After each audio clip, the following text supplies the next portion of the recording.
ഇതിൻ്റെ അറ്റത്തുനിന്ന് ഒരു നീഡിൽ പുറത്തേക്ക് വരും.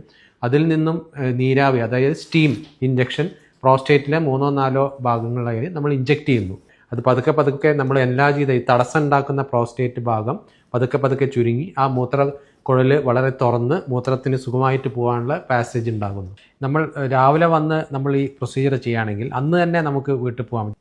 ആധുനിക ചികിത്സാ രംഗത്തെ വന്ന ഏറ്റവും വലിയ മാറ്റം അല്ലെങ്കിൽ വിപ്ലവം എന്ന് പറയുന്നത് സർജറി ഇല്ലാതെ ഇന്ന് പല രോഗങ്ങളും മാറുന്നു എന്നതാണ് ഏറ്റവും വലിയ പ്രത്യേകത. അതുപോലെ തന്നെ നമുക്കറിയാം, ഈ പറയുന്ന നമ്മുടെ പ്രായമുള്ള ഒരു 50-60 വയസ്സ് കഴിഞ്ഞ നമ്മുടെ വീട്ടിലുള്ള അപ്പച്ചന്മാർ അല്ലെങ്കിൽ അപ്പന്മാരൊക്കെ അനുഭവിക്കുന്ന ഒരു ഇഷ്യൂ ഉണ്ട്. അതാണ് പ്രോസ്റ്റേറ്റ് വീക്കം എന്ന് പറയുന്നത്. അവർക്ക് യൂറിൻ പാസ് ചെയ്യാൻ പറ്റാതിരിക്കുക, അല്ലെങ്കിൽ പാസ് ചെയ്താൽ തന്നെ വീണ്ടും പാസ് ചെയ്യുന്ന ആഗ്രഹം തോന്നുക.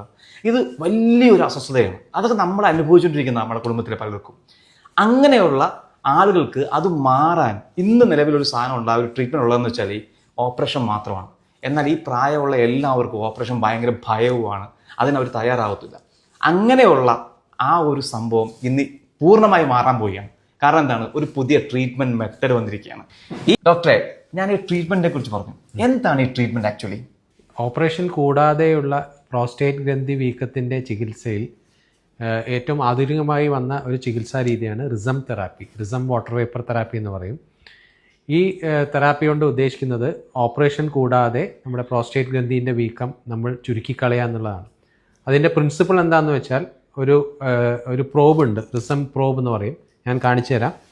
ഇത് വളരെ നേരിയ ഒരു ഉപകരണമാണ്, വളരെ പെൻസിൽ പോലെ വളരെ ചെറിയൊരു ഉപകരണമാണ്. ഇത് നമ്മൾ എൻഡോസ്കോപ്പി വഴി മൂത്രക്കോയിലിൽ കിടത്തിയിട്ട് പ്രോസ്റ്റേറ്റ് എൻലാർജ് ചെയ്ത പ്രോസ്റ്റേറ്റിലേക്ക് ഒരു നീരാവി ഇഞ്ചക്ഷൻ കുത്തിവെക്കുകയാണ്. ഇതിൻ്റെ അറ്റത്തുനിന്ന് ഒരു നീഡിൽ പുറത്തേക്ക് വരും. അതിൽ നിന്നും നീരാവി, അതായത് സ്റ്റീം ഇഞ്ചക്ഷൻ പ്രോസ്റ്റേറ്റിലെ 3-4 ഭാഗങ്ങളായി നമ്മൾ ഇഞ്ചെക്ട് ചെയ്യുന്നു. അപ്പോൾ അങ്ങനെ ഇഞ്ചെക്ട് ചെയ്യുമ്പോൾ ഈ പ്രോസ്റ്റേറ്റ് സെൽസ് ഡെത്താവുന്നു. പതുക്കെ പതുക്കെ പ്രോസ്റ്റേറ്റ് ചുരുങ്ങിപ്പോകുന്നു. അതായത് 1 മുതൽ 3 മാസം വരെ കാലയളവിൽ ഇതിൻ്റെ ഇഫക്റ്റ് മാക്സിമം വരിക. അത് പതുക്കെ പതുക്കെ നമ്മൾ എൻലാർജ് ചെയ്ത ഈ തടസ്സം ഉണ്ടാക്കുന്ന പ്രോസ്റ്റേറ്റ് ഭാഗം പതുക്കെ പതുക്കെ ചുരുങ്ങി ആ മൂത്രക്കുഴൽ വളരെ തുറന്ന് മൂത്രത്തിന് സുഖമായിട്ട് പോകാനുള്ള പാസേജ് ഉണ്ടാകുന്നു.